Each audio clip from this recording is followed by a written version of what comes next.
Ladies and gentlemen, welcome to the Kirbside podcast. I am your host, Jay Kirby, always here, joined by my lovely co-host, the Scream Queen B, the mistress of the macabre, Britt. And tonight, we have a very special guest joining us. We have Dr. Sean Mcmillan, who most of you may not have heard of, but he's actually the doctor who did my knee surgery and is a former ringside doctor. And we needed to get him on. He's a huge wrestling fan. I mean, he did a knee surgery for a wrestler.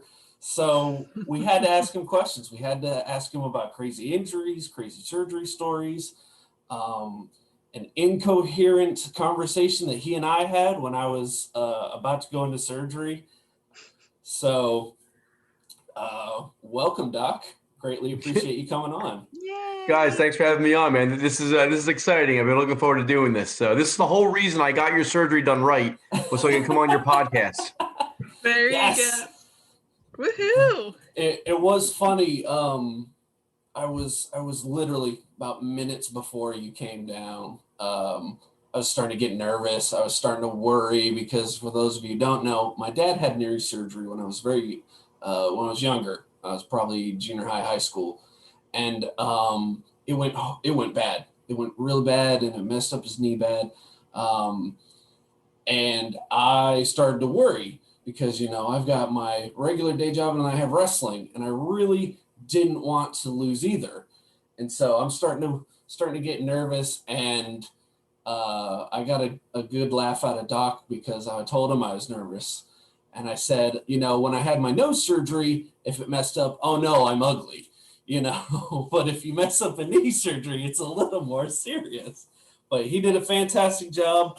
I have a cool scar across my kneecap, which I get to show off every summer.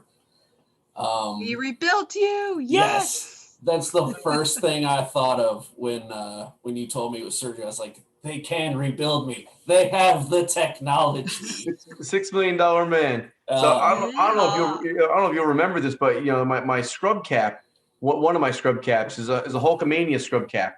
So I come down and I remember you had this white as a ghost look on your face, and you look at me and you're like, "Is that a Hulkamania cap?" And I was like, "Yeah." And I think that sort of broke the tension a little bit for you. So Nice. Oh, definitely. Oh no, I have to say I was so nervous when I got the news that it was a tear and I had to have surgery, or might have to have surgery, and I have to go talk to this doctor in Cherry Hill who's gonna do the surgery. You, of course. And I'm like, all right, so how do I ask this doctor who might not know what pro wrestling is? When can I get back in the ring? And the second you walked in and recognized my wrestling shirt, you're like, 6 to 9 months. I was like, thank God someone can answer the most important question. So I think at that time it was like you and Seth Rollins for the most important ACL on the circuit. So we had to get all that taken care of. But no, I mean, listen, it's interesting when you think about these injuries. ACLs are something you think about in football players and basketball players, but wrestlers.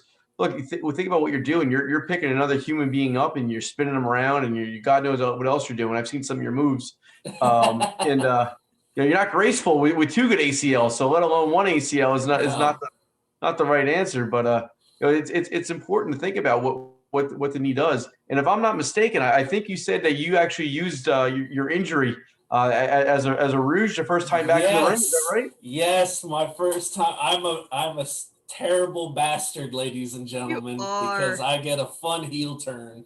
And so what's the first thing I do? I fake that I'm hurt. Everyone gives me sympathy. The ref helps me up. And the second my opponent's guard is down, I speared the crap out of him and pinned him. And then like a jerk, I popped up like Goldberg and did the whole hop and everything. Oh, I was evil that night. So we knew that you obviously were a bad guy, and we figured this out as a heel because I'm telling the story that you were a wrestler, and and my nurses in the room know that I'm a huge wrestling fan. In the back of our room, Britt, we have a championship belt that hangs in the back of the OR. So that's awesome. In there, so it's like the Notre Dame thing you touch on the way out, play to win today. But so that belt's up there. So right away we start Googling you, right? So you're asleep. We're prepping the leg, and I got a lady in the back looking you up, and we're trying trying to find some of your moves, and God help me. Well, what was your finisher? What's your finisher called, Jeff? So that's where the conversation I was talking about came in. You asked, what was funny is you asked me what it was. I think I was using the Soul Taker at the time, which is a Death Valley driver. Yes. So I'm coming out of being very inebriated from surgery, and you asked me what the Soul Taker was, and then left after you'd given me the laydown, and I didn't talk to you for like a month, and I was like, why did he ask me that? Did I say something? Did he like look me up? Like, I was so confused, and I had to wait like 3 weeks to ask you where that came from. The nurses had your entire bio up, and we're going line by line. We got your backstory. We've got your twists, your turns, and we couldn't find anywhere on YouTube at the time the Soul Taker. So, someone described it, and they're trying to describe it, and the nurse is trying to read it to me, and she's like, this doesn't make any sense to me. I'm like, all right, well, here's what we're trying to do. So, clearly we were focused on your knee the whole time, I promise. But no, the Soul Taker is the good old Death Valley driver, because at the time I was using the Rainmaker as a signature. So I used to say I was the Rainmaking Soul Taken Jay Kirby. There you go.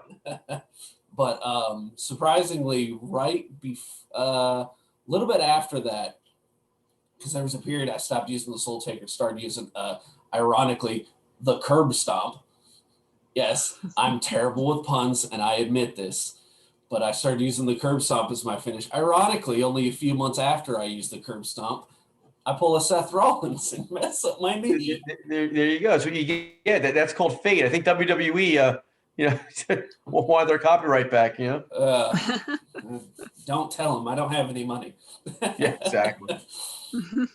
So how's the knee holding up? You're wrestling good? Knee. Well, with the pandemic, I've been taking the wrestling slow because I haven't been able to, get the right bookings when, and plus I've been out of town. But the knee itself has been holding up great.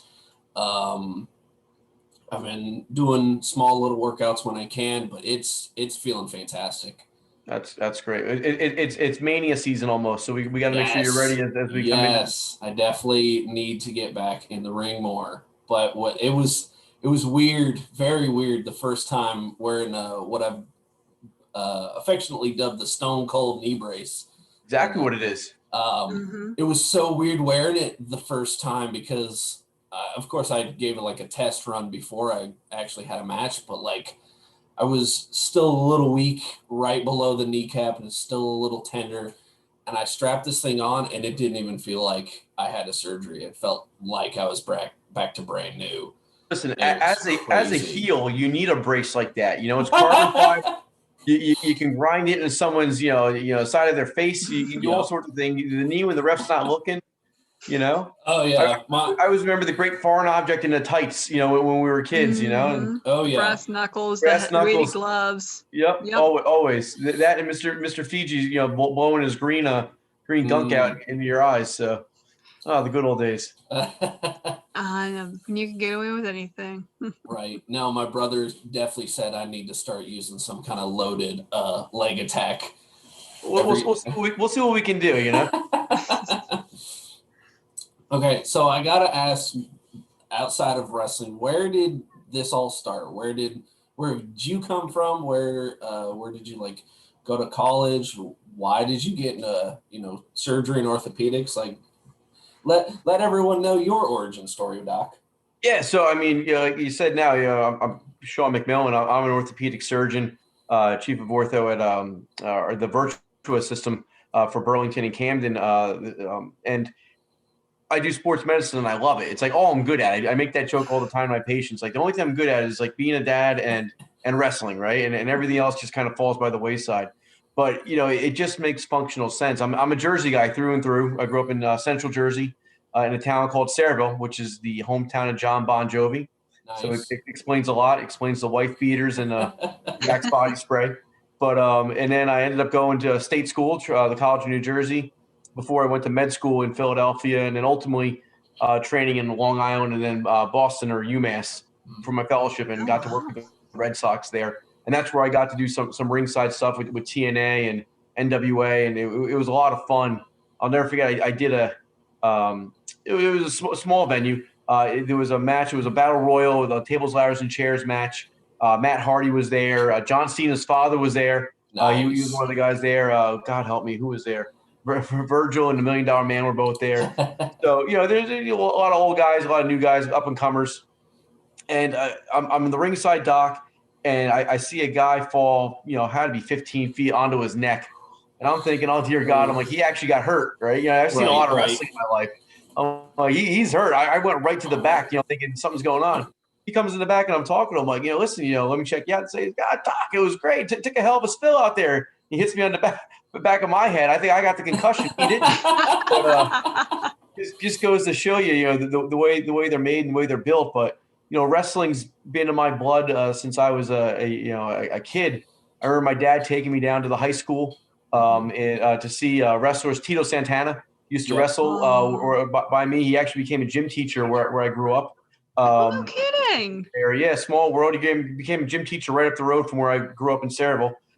So it was kind of cool. And then we just loved wrestling. My dad and I loved sports, but he didn't understand or didn't really appreciate football, baseball. But wrestling was our thing, man. He would sneak me out of bed on Saturday nights when we had church the next day, and we would stay up and watch Saturday Night Main Event once a month. Nice. And the old steel cages, the great steel cages, with the blue and the big squares to climb up. That was great. Fantastic. Wow, and that's really actually really neat that you were talking about you and your dad going to see all these at the events at the high school and watching Saturday Night Main Event. I guess what kind of what wrestlers when you first started watching, what made really brought you into it, what kind of I guess who helped you to fall in love with it? Yes. So obviously, like I said, my father was the influence, but I still remember you could picture Hulk Hogan coming out with that energy, right? I know it sounds awful to say Hulk Hogan because it's like Hulk Hogan, come on. But really, when I was born in 1978, so 1985, when he's starting to go mainstream and he's having that match against the Iron Sheik in '86 to win the championship at MSG, and you're watching these highlights, you're 7 years old or whatever it might be, he's coming out in his tights and he's pointing the finger and he's getting in everyone's face. And, you hate the Iron Sheik just for everything. You kind of just got into that. And I'll never forget crying when I watched that special. It was a Friday night event. It was just like this. It was when Hulk Hogan wrestled Andre the Giant. And Hulk Hogan got screwed. I'm not sure if you even remember this. Oh, the double referees. How much did they pay for the surgery? Yeah, and he loses the belt, and I'm like crying. I can't believe this. I couldn't go to bed, and then ultimately he ends up body slamming the Giant later on at WrestleMania. And that becomes the storyline. But I still remember bawling my eyes out to my dad when Hulk Hogan lost. So those are the memories that stick with us. And then all through the years, you go through the Attitude Era, and you go in and out of wrestling as life goes on. We always had that bond, and I tell this story. This is awful. Britt watched him, as you guys develop a family one day. Because I'll tell you, my love for wrestling got the best of me. We had no money as a medical student and as a resident and a fellow. You don't make anything. So my wife and I literally lived by the seat of our pants and eating Cheetos sometimes. So I finally get a bonus check. It's not much, but it's a bonus check when I sign my contract to be a real doctor. And instead of putting it into a house or putting it into a trust fund, I basically blew it to buy 2 tickets to WrestleMania in Atlanta for my dad and I.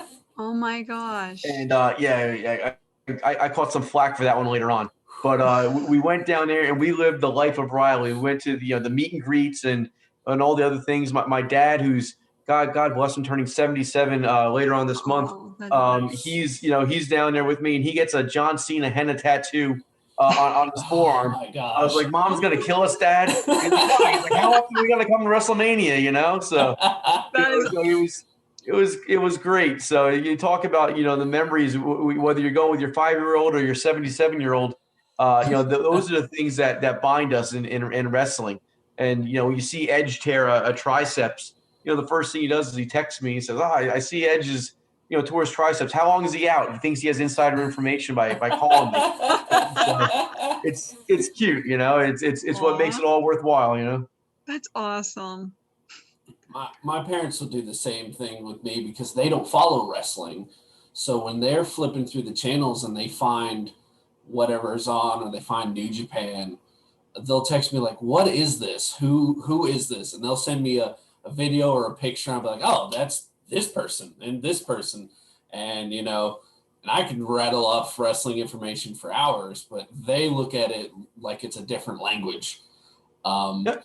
So you mentioned your parents, so for Christmas, do they get you like a new set of tights, or do they get you like a steel chair or something? Like what do they do to help support you?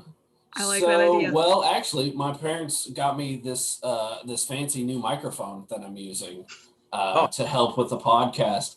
And they also bought me a DVD, which I literally found this at the last minute. It was what was it, last summer? I guess not even last summer of 2019. Mm-hmm. I went to a seminar with Dean Malenko. Oh, all right. And Dean Malenko is easily one of my favorite wrestlers ever, just because he's technically one of the best. I'm watching old WCW with one of my brothers, and you can't even comprehend how good he is compared to some of the guys on the roster. And when ironically, she bought me the seminar because I was going to a school. I was super nervous about going. I was so just scared and paranoid. And then one day she texted me and be like, did you get an email? Yeah. All right. And I look and it's the receipt for the seminar. I was like, well, I guess I have to go now. Yep. There you go. You're welcome. But I was literally about 2 weeks before Christmas, I was just scrolling through YouTube one night and I found a video of Malenko and he's talking about wrestling. I was like, wait a minute, I recognize that particular red tap-out shirt he was wearing. I recognize that ring he's standing in front of. And then it shows like a little pan. And I was like, oh my gosh, that was the seminar I was at. That's awesome. And so they got me the DVD. I need to sit down and watch it, but I've been a little busy lately. So I'm hoping to watch it with this nice 3-day coming up. But that was one of their big gifts to me is the mic for the podcast and the wrestling DVD. That's awesome. That was fantastic. Ironic. The last time they came to visit was for my surgery because I was not able to, sustain myself on crutches. I felt like someone that like Wolverine had stabbed me in my kneecap. I was not able to do anything by myself. And they literally drove me to a booking the Saturday after the surgery because they literally drove me, wheeled me into the building, and then I got to sit on commentary and called the whole show from my wheelchair. That is awesome. Oh my goodness. And it was so you talk about calling a show. So my dad is now infatuated with Samoa Joe. That he's I love Samoa Joe. Love Samoa Joe. But he's commentating, and it reminds me of, remember there was one of those Jason Bourne movies, I think it was the last one, where he only said 50 words in the entire movie. Mm-hmm. That's like Samoa Joe. He sits there, he says 3 things, and my dad's like, he gets paid for this? And it's like, yeah, he does, but. I'm trying to think now, because I've been watching so many different eras of wrestling ever since my surgery. And so now I'm thinking about famous commentators that I've been watching. I've watched JR in WCW. My brother is halfway through watching through the Attitude Era. So, you got that classic JR, Jerry Lawler combo. That combo. Yeah. Right now we're in, was it 95, 96 of WCW. So we've got Steve Mongo McMichaels, Eric Bischoff, and Bobby Heenan. And I did not know how good of a commentator Steve McMichaels was because him and Bobby Heenan are extremely entertaining. They are. Now, I'll tell you what, you look back at some of those matches now. I still remember I was in college, so we'd watch the Monday Night Wars Mm-hmm. And we go back and forth between Raw and WCW. WCW just blew it. Like they Oh yeah. I was a WCW. I listen. I'll admit it. As much as I hate to say it, I was into the WCW. 100% a Nitro kid. Yeah, 100%. And you look at where they jumped the shark in so many different ways, and you go, "Dear God!" Like they were so close to doing something. You know what I mean? Like think how different the world would have been. But I think when you went with the red NWO and you had every Monday night there was a run in and the matches got blown. It was tough. Yeah. It was funny because that you mentioned that because we were watching last night, I want to say, and we literally couldn't because the WWE Network sometimes they have issues keeping pace with like what you watched last. It's not like Netflix where you can just resume sometimes. Sure. And we're like, where did we leave off? And we clicked the wrong one because it was the same card. It was Flair versus Giant. It was Macho had a match to start the show, and then Hogan had a tag match with Bruce Beefcake. And we're like, damn it, this is the wrong one. Back. Wait. What character was Beefcake Booty at the time? Man. Oh my goodness. Just why? I thought I had bad gimmicks. I know. Well, I remember your earlier gimmick. Yeah. The less talked about that on the podcast, the better. Oh, come on. Okay, fine.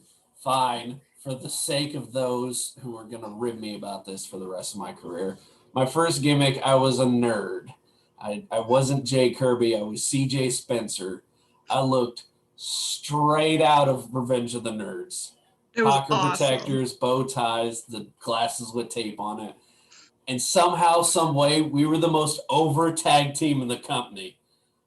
I can't explain it. I can't. But we were. And Facebook friends, if you're ever interested, CJ Spencer does have a Facebook page. I've sent in a friend request. That's great. You might have to wait for that acceptance for a while, though. So, I ain't going anywhere. Speaking of getting ribbed, I have to say, Doc, it's been hilarious. I've come to see you for appointments 5, maybe 6 times this past year. And every time, considering you're a Boston fan, I'm Chicago, Boston, kind of like somewhere in between. Every time that I come for an appointment with you, they stick us in the room with all the Yankees paraphernalia. Yeah. And I'm like, is someone ribbing me? I feel like someone's trying to mess with me. Yeah. So yeah, my sports allegiances have just gone out the window at this point. I'm like a divorced kid right now. I don't know which side I'm on. It's like I mentioned to you before. I grew up in North Jersey, diehard Yankee fan, love the Yankees. Couldn't wait to watch them win in '96. And then I go and do this fellowship up at UMass, and we got to work with the Red Sox, and I got to spend most of my time down at the AAA team covering them in Pawtucket. And you just start to, like the culture, like the people. You make friends. They give you the swag, and then you have all your family. And I told you, we still go down to spring training every year. I get to do physicals, hang out with the team. The kids go on the field, go in the dugout. They love all that stuff. So it becomes this thing you do. And to me, it's less about rooting for the Red Sox to win and more just about you're rooting for your friends at this point. So it's confusing sometimes. And my kids look at me because we live here in South Jersey. So there's all these Phillies fans, and my kids go to school with Red Sox gear on and stuff. But I got a great story about that. So my daughter and I would go to a daddy-daughter dance. Okay. 2 years ago. Aww. And my neighbor, he actually was pitching for the Red Sox when I was up there as one of their team physicians. He is a former Philadelphia Phillies pitcher as well. So he gets the Philly Fanatic to come because his daughter and my daughter that were neighbors, and they're the same age, to the daddy-daughter dance. So we're in the back and we're talking to the Philly Fanatic with our daughters. And my daughter goes, "Dad, why is Wally here?" And Wally is the mascot for the Red Sox. They look pretty similar. They're both big green sort of, I don't know, animals, we'll call that. And the Fanatic leans over and whispers into my ear, something I can't repeat on the air. And I was like, "Listen, man, I'm sorry." I'm like, she was born in Boston. It is what it is. You know what I mean? So yeah, they think everything revolves around the Red Sox. So they don't understand anything else. That's fantastic. That's so cute. I can't say too much about that. I'm a Pittsburgh girl.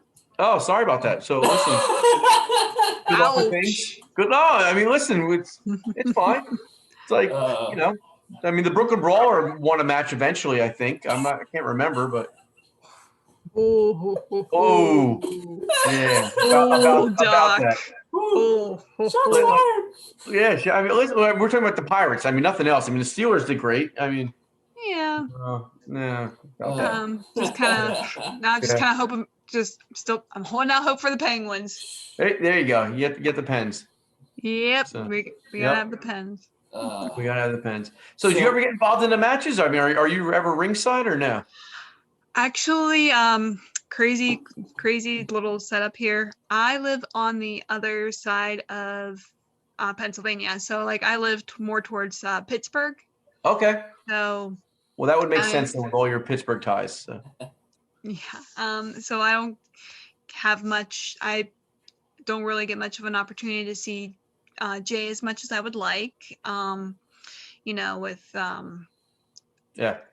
With this pandemic and everything that's been going on, and with my work, my travel has been extremely limited. No, makes total sense. I'm just trying to think if we can find some sort of gimmick for you to tie in with him. You know what I mean? So. We've batted around a couple ideas. Yeah. Yeah. Because being someone who's been stuck at home for half the year with an injury, I've done nothing but think about gimmick ideas, think about what I'm going to do when I get back ideas, thinking about gear ideas, which I did actually get new gear ordered, thank goodness. But no, she has luckily gotten to see a couple matches. She actually got to see two of my favorite moments. I got to do the Undertaker casket spot where my old tag partner was in a casket match, and the heels go to open it, and they unlocked the casket, turned around to go after my tag partner, and then I opened it and did the sit up. Crowd went wild, and it was funny because I didn't tell her.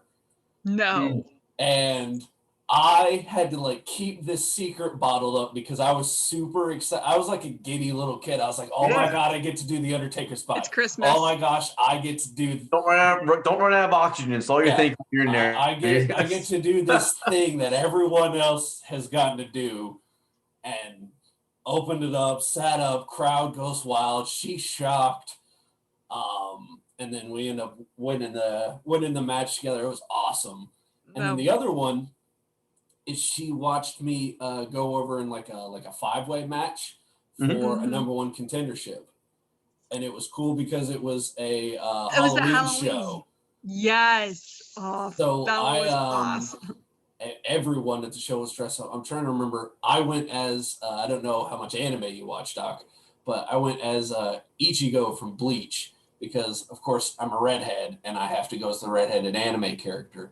But I had the whole get up. It's this giant black gi. I had this cool mask. I even carried the sword out. And then the owners told me, don't pull the actual blade out. Please. Yeah, pretty please. Yeah, we're not in ECW anymore. Yeah. Now, as close to the ECW arena as we are, though, because we're, an hour away? Right in the heart of downtown Philly? Yeah, I mean, not even. So if you actually, I can't bring you upstairs, so I'll get in trouble. But if you go in my daughter's room, on her bookshelf, she has her Harry Potter books, and she has her Junie B book. Then she has Mankind's Have a Nice Day book. And oh my god! Fantastic. So you think about bedtime stories. For a while there, I was reading. They wanted me to read them all about the Mankind match. Right, but they're fascinated with the idea of his tooth coming back out through the roof of his mouth. Yeah. Oh my god. I remember watching that and going. I remember watching it in real time, real life. I was like, my god! But that book, I don't read much. Right, I'm a doctor, right, so I have to read medical stuff, whatever. Right. But I hate reading. I just don't like reading. So the last 2 books I read were Mankind's Have a Nice Day, and then I read a biography about Hulk Hogan. That's literally the last 2. Awesome. Yeah, and I'm talking about in the last 10 years. I don't read other books. I literally just read that stuff, and then I mean, to be fair, the internet makes it easy now just to read everything you want online. But it's funny. You have people looking at you on a plane when you're, I'll have my PowerPoints open. I'm working on a doctor talk, and there's video of surgery. And then I'll close my laptop, and then I'll open up the Mankind book or something. And the lady on the plane looks at you next to you like, what is going on here? I love it. Yeah. I think that's awesome. So go ahead. No, go ahead, Doc, please. I was going to say, injuries like that, he pulled through it, obviously, with, and finished the match, which is, mind-boggling, with concussion. Jay, any injuries you've had or, your tag partners have had where, you were really banged up and finished up? I mean, did the ACL, did you finish that match? Or did you have to what's crazy is the ACL tear happened after the match. I was special guest ref. I cost my old tag partner the match, and then I was gonna jump him after the match. And when I went to hit him with an elbow, when I stepped, that's when my knee popped and I fell over. And everyone in the back thought it was part of the segment. They thought I was, milking something. And I'm looking at the booker laying on the ground going, help me, help me. And I got up, and I think I was just trying to save the segment because it's supposed to be this big moment. Everyone's like, oh, you monster, how could you? Because we were basically I don't want to sound egotistical when I say this. We're basically the mega powers of this company. We were the two baby faces that everyone cheered for. You know, with a tag team called the Sons of Liberty. How do you not cheer for them? USA. So exactly. So I had to salvage this segment somehow. So I hobbled my broken body over to the step. They're checking me out, and I grabbed the mic and I was like, all right, I'm gonna cut a promo so I can at least, make this mean something. And oh man, that promo was scathing. Those people hated me because I sat back and I'm legit just going, and I grab the mic and I go, ladies and gentlemen, it appears I've injured my knee carrying this team for 2 years. Oh man, classic. Thunderous boom. That is great stuff. Jay, I wanted to ask you, is that the one that someone from the crowd stood up and tried to attack you? So oh my God. When I was walking to the back, someone stood up kind of real fast and started coming my way fast. Luckily, someone intercepted them. It wasn't like they had to tackle him or anything, but he was not happy that I would do such a horrible, dastardly thing. Crazy fans, man. Bad boy. And I was kind of proud about it. I was like, I guess I'm a better heel than I thought. Yeah, you like that, right? That's great. But I had that moment. I had a crazy moment during my first year where my tag partner got injured. He took a real stiff kick to the leg, and you could see that he was limping, but we got through the match, powered through it, and he immediately, his legs started to swell. We wrapped his leg in ice, and I don't remember if it was maybe 10, 20 minutes later, we're like, all right, this leg is not getting better. And he left. He, if I'm quoting this correctly, he popped a blood vessel inside his thigh and had to have surgery. He was out for, I'm trying to think, about 4 months maybe. Right. Had, what's that? Fasciotomy. Yeah, that's what it was.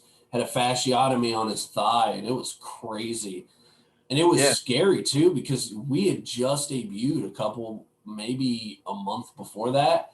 So we were like, oh my goodness, we're not going to be a team anymore if he's hurt. And we tried to find what we could to get through and try to keep the team alive. But it was scary finding out afterwards how bad his injury was.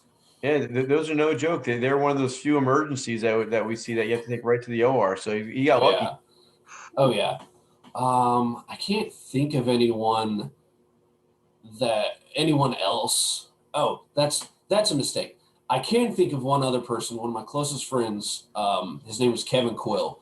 Great dude, fantastic dude. But he was in a match where he was going for a springboard and the dude was going to cut him off with a super kick, like mid-flat, like the Shawn Michaels, Shelton Benjamin. Mm-hmm. And it was going to be great, except when he jumped up on the ropes, he slid forward and jumped. Instead of jumping up and forward, he just jumped forward and collided clean with this dude's foot. And you just see this scar across his nose. His eye got all swelled up. And I didn't find out till later he was legit knocked out, and by a miracle kicked out at 2 and finished the match for like, it wasn't very much longer. It was probably another 2 minutes at best, but Sure. he finished the match with his face swelled up, half the room blurry, and his nose just pouring. It was crazy, but he powered through and got through it, and it was a scary moment. That's probably the scariest wrestling injury I've seen in person. There's been a rash of injuries in the WWE. I mean, obviously, we had the loss of Luke Harper, which is awful, and then that's totally that's not related to the wrestling. That's a genetic problem that he had. But yeah, you think about this. We're talking off the air before. John Cena tearing his cuff years ago. That's usually a 9-month to a year recovery for a normal human. And he made his way back to WrestleMania, I believe, in about 3 or 4 months. 4 months. 4 months, yeah. Which is, testing Jeff Dugas, the WWE team doctor, testing every bit of, luck that he had to pull that one off. And then you look at some of the other guys that have come back. Look, Stone Cold had the neck injury. He had the ACL injury. More recently, you had Edge now coming back from a triceps. That was the craziest thing because, he has this career-ending neck injury, and then I'm going to take a moment to pat myself on the back here because our first ever podcast episode was us predicting our predictions of the Rumble, what we thought was going to happen, match-wise. And I said, because I heard through rumors that Edge had gotten cleared. He hadn't said anything. WWE hadn't said anything. And I was like, I heard it maybe a week before.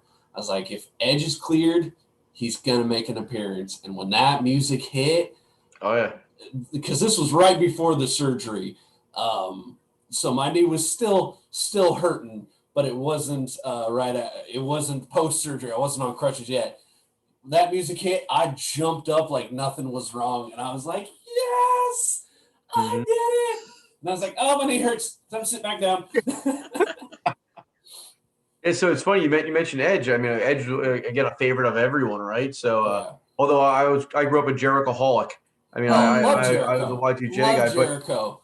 But that WrestleMania I mentioned, I blew my money on with my dad. That was when he won the title and then had to retire the next night. Oh man! So we were there in Atlanta for his last match, and then if you remember, then next night he comes out and says he has to retire. So to see him come back was pretty neat and pretty cool, And you think about how much does it mean? I mean, look, Edge made a lot of money in his life, right? And he did some movies, and he's not half bad in those movies. But for him to take 10 years off and still want to come back and realize what's still at risk with his neck. And then now the triceps, it really gives you some perspective. I remember his speech at the induction ceremony for his Hall of Fame. It gives you some perspective on, how much this must mean, and it's in your soul. Then you think about Daniel Bryan with all the concussions, and his quest to come back, and the yes movement, and it does give you chills, Oh yeah. Ironically, you bring up Daniel Bryan. I got to go to WrestleMania 34. I think it's 34 when he came back. When he ran the gauntlet, or is that when he came back from? No, when he came back for the tag match with Shane. Oh, okay, yeah, yep. Because we had bought the tickets. We had bought the tickets back in December, and me and my brothers were getting super excited for to go to Mania, and we're getting hyped for AJ versus Nakamura. We're getting hyped for the Intercontinental title match. And then maybe a month, all planes are set and we see Daniel Bryan cleared and we're like, no way. No, someone's messing with us. and it's all over the internet. And we got to be at his first match back, and it is surreal seeing 72,000 people chant yes all together. And that was definitely a crazy moment. Undertaker coming back for his match with John Cena. Yep. Because he had that match with Roman the year before, I think. Yeah, the year before. Yeah. And you're not sure, especially because after the match with Roman, he left all the gear in the ring, and you don't hear any talk. He doesn't post anything on Facebook or his Twitter, and you're just like, are they going to do it? Are we going to get the Undertaker? And I have a funny story, because that was right when the time where Elias was starting to get over. Yeah. And the lights go out, everyone loses their mind. And then you hear Elias strum, and I was like, no, don't do it. Not to Elias. Don't do it. He's going to get jumped in a parking lot somewhere if this is what happens. And he has his little moment. John Cena beats him up. Then Cena's on his way out, and you hear the gong. And once again, 72,000 people all Lose their mind. quiet. Yeah. Like, you could hear a pin drop in that arena. Another gong. Crowd loses their mind. I was legit. I have a video somewhere on my phone of me shaking. I was so excited, because Taker is easily one of my favorites. So to see him come back at Mania was something else. Yeah, I took my kids. God help me, had about a year and a half ago.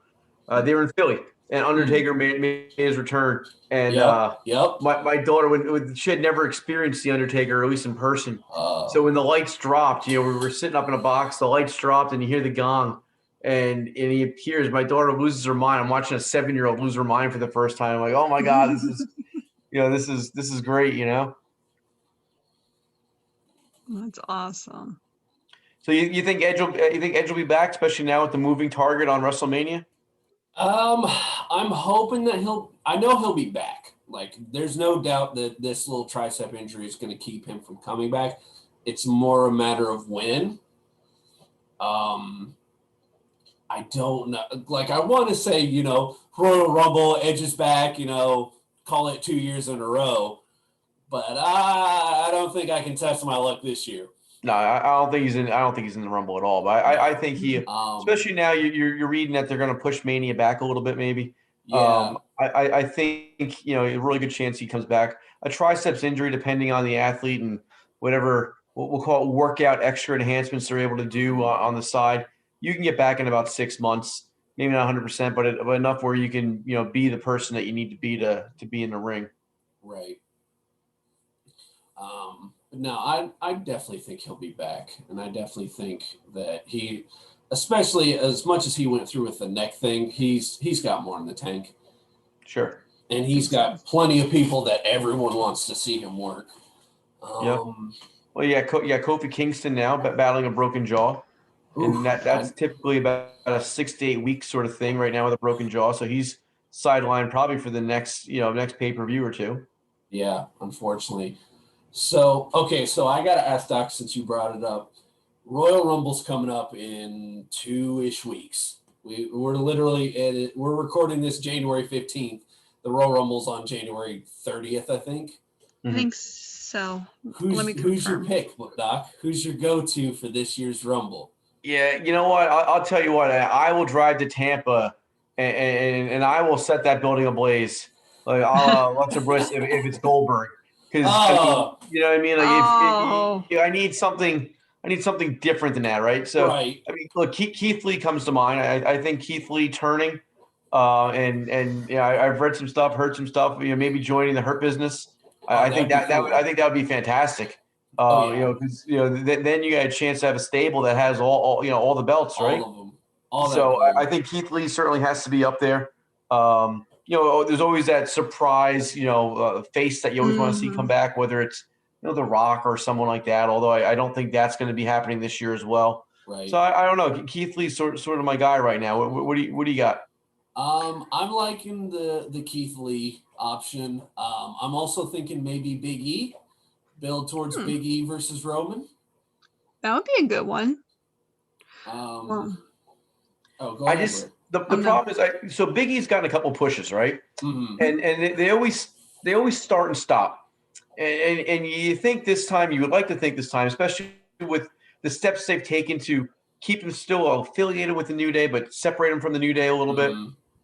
You don't want him to have a start-stop on this one. No, and they've gone through so much trouble of building Roman and changing Roman. I don't think you can take the belt off of Roman this soon still. I mean, he's got to have like a CM Punk type of run where, a Brock Lesnar type of run where, he has it for a while and just dominates. And I think there's more layers to build to the Roman Reigns and the Uso sort of stuff there. It's too soon to take the belt off of him, because if you do, you're not going to give right back to him, right? Because that's going to kill Big E in that spot. So that's where you start to wonder, all right, where can you go with this? I think if someone wins the Rumble and they take on Roman, I think they're destined to lose, just because that's where I think the story has to go. I think Drew's a little different. I think Drew can withstand losing the belt again. As much as I don't want to see him have a start-stop. I definitely don't want to see Drew lose it, but if anyone can lose it, it'd be Drew. Yeah. Well, look, the part of the thing that we all love about WWE is it's the chase. It's not so much the being on top of the mountain, especially for a face. It's the chase for the face that matters. It's the other way around, where the good guys are trying to beat the bad guys when Roman's on top of the heap. So I think in that setting, if you're going to keep the belt on Roman for a while, you have to look at who's going to be on the side of that. So I'll be interested to see. Now, look, Seth Rollins, maybe he comes back in the Rumble and comes out 30th. No one's seen him, right? He's been off TV on maternity leave. Right, but he's due to come back. Paternity. Get it right. Get it right. Paternity. Get it right, dude. 2021. Come on. But I'm serious. I mean, he's a guy that's been off for a while. Right. That'd be a feud for him to come back and fight Roman, right? There's an angle maybe that no one's really think out of sight, out of mind. That's true. Absolutely. Britt, what are you thinking?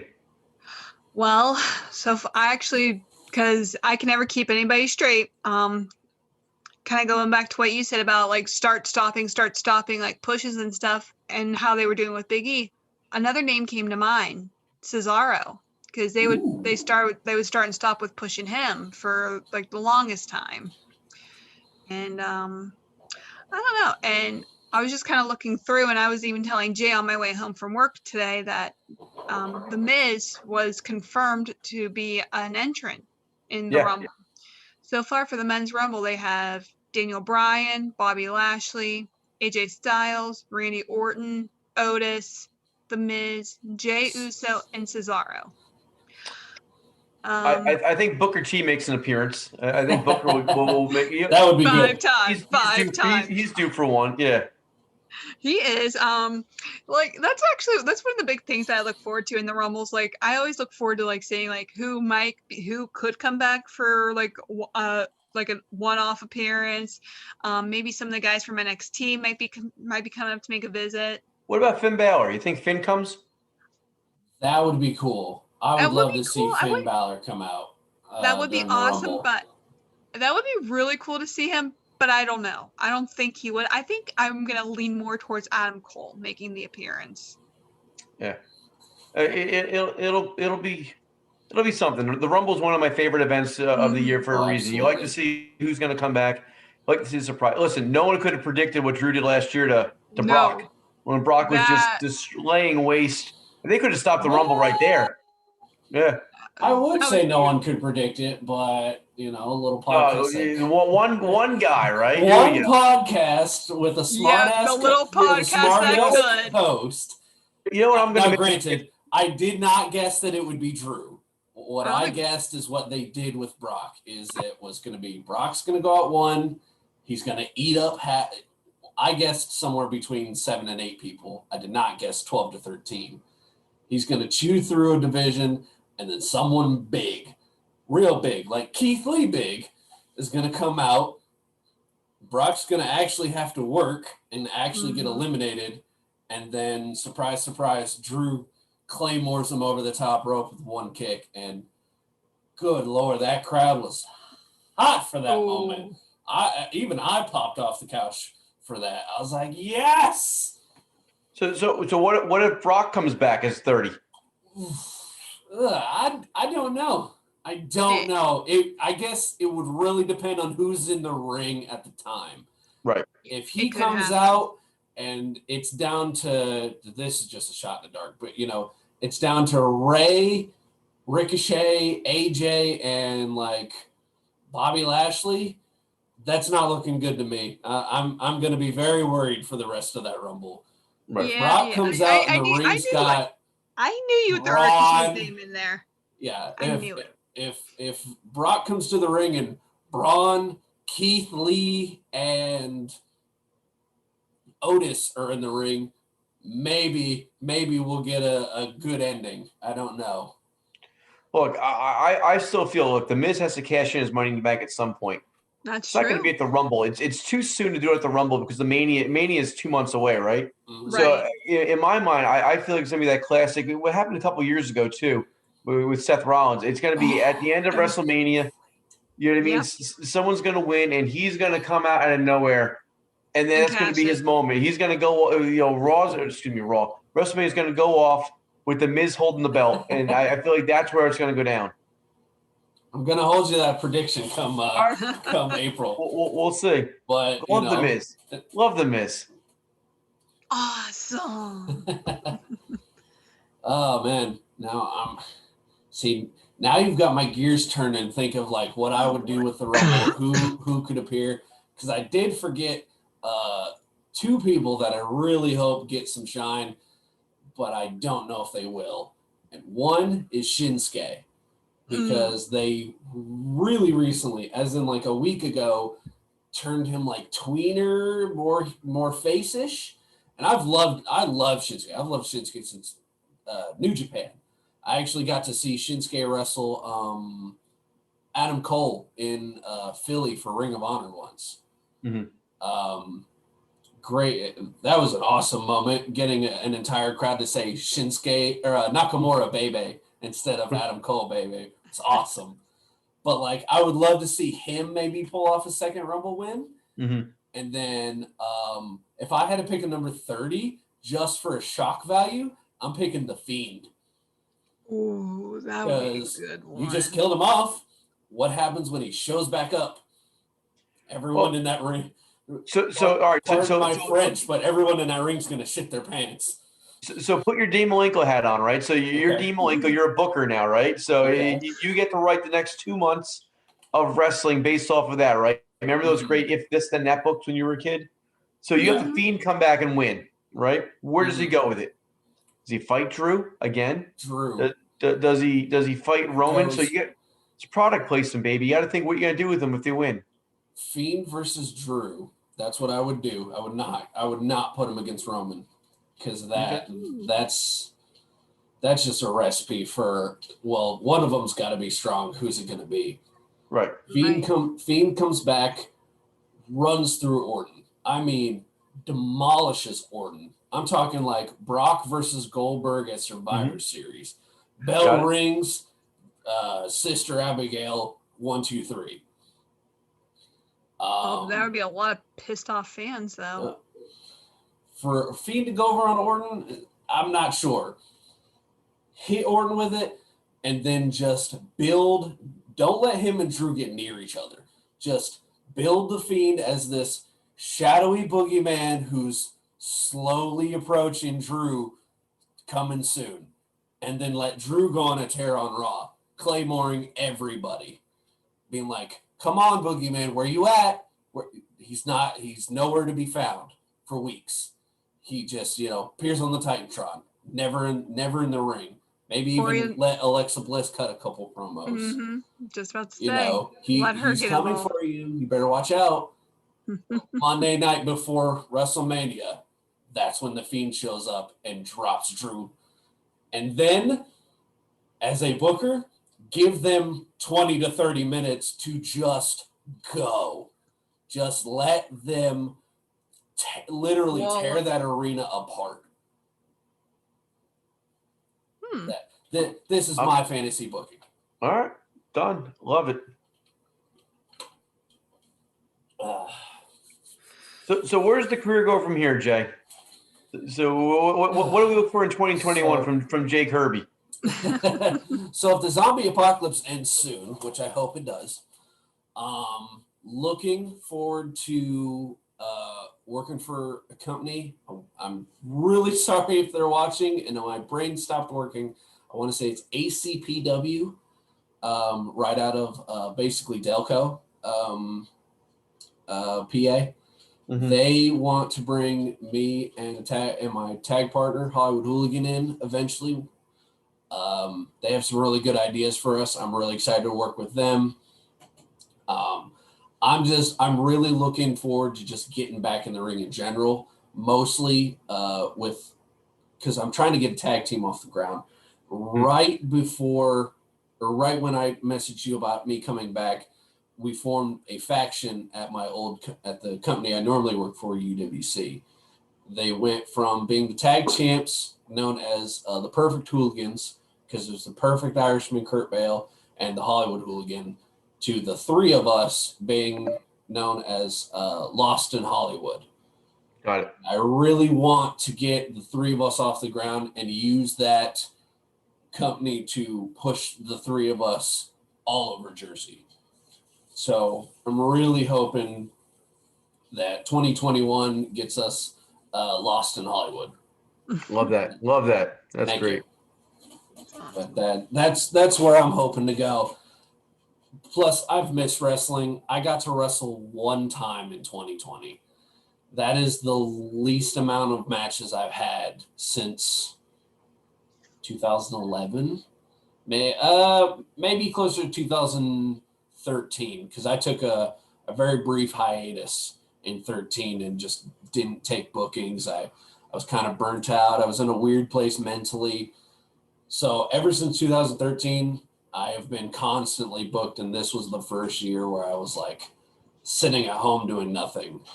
And I joked because when the pandemic started, I went from 30 days of not being able to go anywhere or do anything to 9 months of not being able to go anywhere or do anything. So I'm ready to get back in the ring. I'm ready to just wrestle, as a very, very nice gentleman who was on our show said, he's ready to take on all comers. So I'm ready to take on all comers. That's awesome. There you go. What about you, Doc? What are your big bold predictions for 2021? Listen, if everything goes the way it's going right now, we're going to hopefully get some of our lives back towards the second half of this year, which is huge. So I'm all about building for things for now, planning for the second half of the year. Putting people back together, which is amazing. I'll tell you what, as a surgeon, Jay, this, I do a lot of ACLs and rotator cuffs.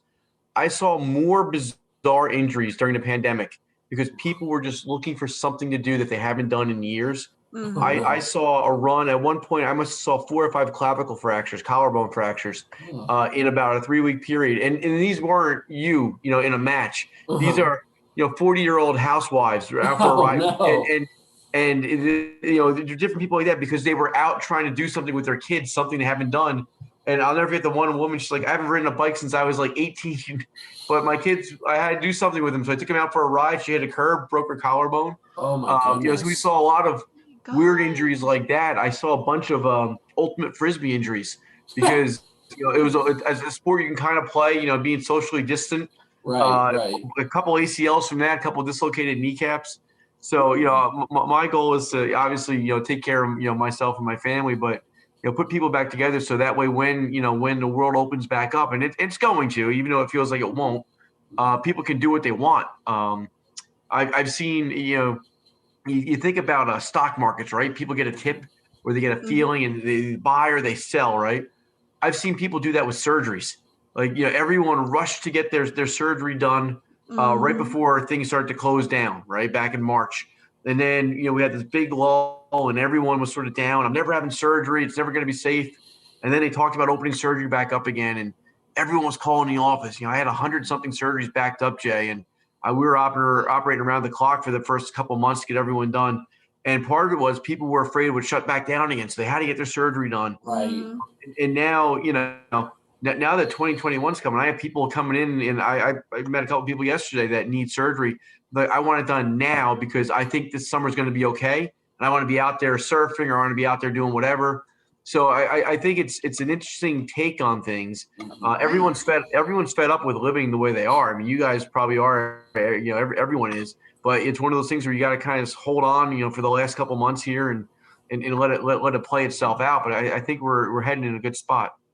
Absolutely. No, and you're 100% right, because I can attest to that. That's how I felt going into my surgery. Ironically, you said, do I want February or March? And in my head, I'm like, I want back in the ring before the end of the year. March is going to put me out too far. I'm not going to be able to do it. I want to be back in the ring as soon as possible. So I was like, February, ASAP. And then shockingly, the world shut down a couple months later. So I can fully attest to that. So it's crazy. But like you said, I'm hoping that 2021 right at the end is going to be so much better. Mm-hmm. Listen, we're off to a good start though. We got Mania. We got Mania in the near future. You got the Royal Rumble, coming up, which is always a great way to kick off your January. I mean, there's Rumble in nothing like 2 weeks. Yeah, 2 weeks. You got football going on right now, so you got a lot of good things to look forward to. And then if you play things, I play things out by usually like seasons, right? So getting to March is big for me because March means that spring's around the corner. Absolutely. So, March and Mania always go hand in hand. It's always a good vibe heading into that beginning of April. Yep. Which is ironic because me and her, both of our birthdays are in March. So I always look to Mania as like, that's my big birthday present is Mania. Sure. So I'm excited for it too. And who knows? They might actually have fans there this year. We'll see, Fingers crossed. Fingers crossed. But okay, so before we start wrapping up, before we go, I gotta ask, what is probably your craziest surgery story, like the craziest injury you've seen in your tenured career? I gotta ask that question. I gotta ask. I'll say without hesitation, I was literally an attending, which means I finished my residency, and technically I'm a doctor on my own if I choose to be at that point. I was a doctor. It was July 4th weekend, so it was 3 days after graduating. And I'm moonlighting, which means I'm working to make some extra money for me and my family at a trauma center up on Long Island. And my pager goes off, and it went off so many times in a short period that I knew something was wrong. And it's a trauma center. You see everything. Unfortunately, a guy doing fireworks had I call it a claymore, but it wasn't a claymore. It was a mortar. Basically go off prematurely and severed his arm clean off at the shoulder joint. Oh my goodness. And the poor guy comes in, and his friends actually had the arm in a cooler. Oh my God. They bring him in, and it was literally, I felt so bad. It was literally like they hand you this cooler. They're like, can you put it back on? Oh my God. Oh my God. I was like, that's smart.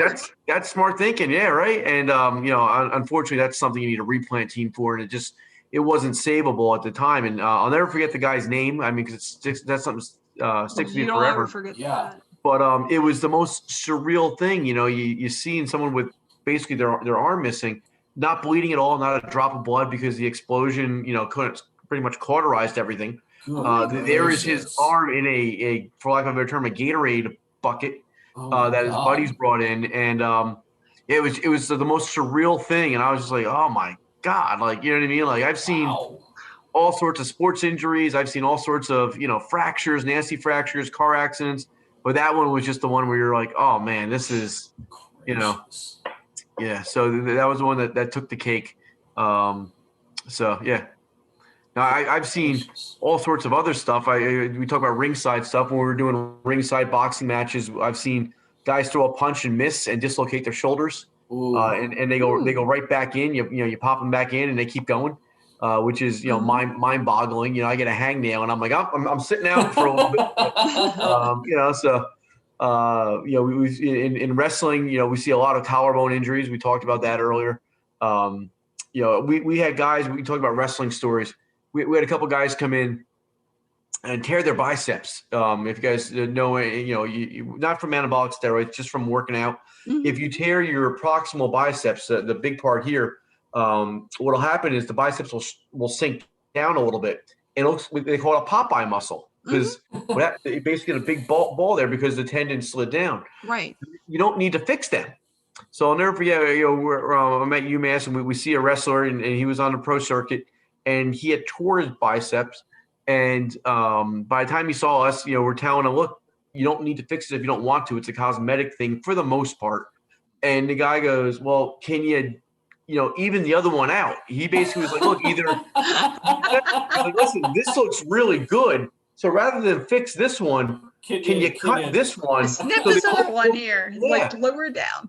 Yeah, and it's funny. There were some guys that used to do stuff like that. If you think about, back especially like the 80s and stuff, the guys that would wear the armbands right around up top here, they would do that if they had those Popeye deformities or those ruptured biceps to make the bicep look bigger.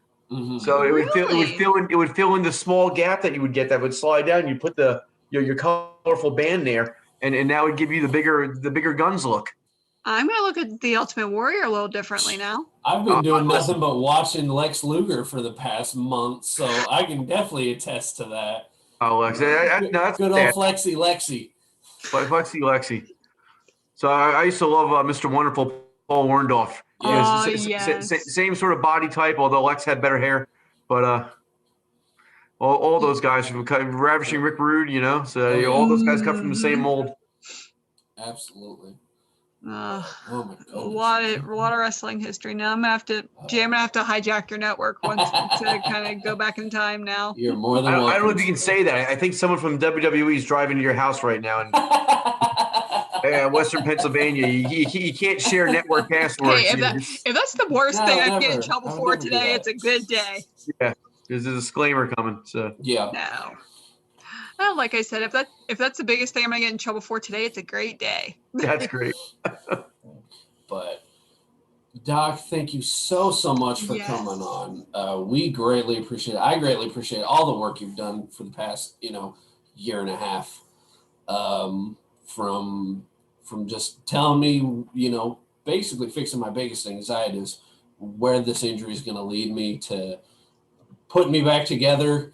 It was ironic when I joked about we can rebuild him. My buddy texted me and he's like, all I can get is Triple H vibes from 2000 when he tore his quad and they had all the we can rebuild him freaking montages. But, I greatly appreciate all the fantastic work you've done, all the help that you've given me. I really appreciate you coming on the podcast to talk with us. The offer still stands. I definitely need to get you to a show. I need to, show you off to the world to see, this is the guy that put me back together. Listen, you get the pandemic over. I'll get to a match. I'll be your ringside doc. All right, I will be there. You want to work me? You fake an injury, you work me in there, and then when the ref's not looking, I'll take the brass knuckles out of the tights. And I'll hit him for you, right? There you go. There you go. You don't need me as a manager. You we'll got this. Blaze of glory. Yeah, Britt, you stay out there, right? We got this, all right? I love it. I love it. All y'all. Doc, thank you for coming on. Thank you both very much. Thank you for watching. Oh my goodness, I'm lost my train of thought here. Thank you guys for watching. Thank you for watching the Kirbside podcast. Please like us on Facebook, subscribe to our channel, tap on that little bell at the bottom here so you always get notifications for when we post something new. Check us out. We're going to be hopefully doing more interviews in the coming weeks. And also every week, check us out for Dice Hard.